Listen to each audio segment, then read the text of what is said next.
welcome. In this class, which has multiple sessions, we'll explore how we can do a computation for an artificial neuron and learn the weights of the neuron from data.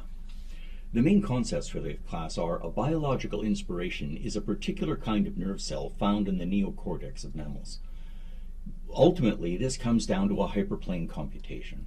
And neural networks use data that have binary labels of 0 and 1. In other contexts, the labels might be -1 and 1. In neural networks, they're 0 and 1.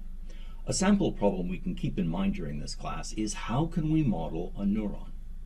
So an artificial neuron, the inspiration is drawn from McCullough and Pitts in 1940s, who were inspired by some work in electrophysiology on single cells.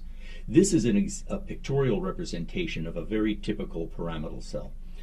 The dendrites, which are these tree-like objects on the cell, are the inputs, and these are where another cell forms a synaptic junction, and when that synapse fires, it produces a voltage difference on the inputs.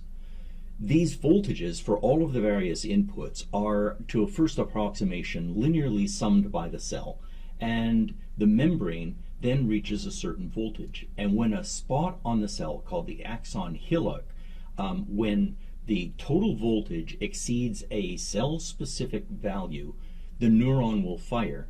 And the axon, which in humans, the longest axon that I know of, goes from the lumbar spine to the big toe.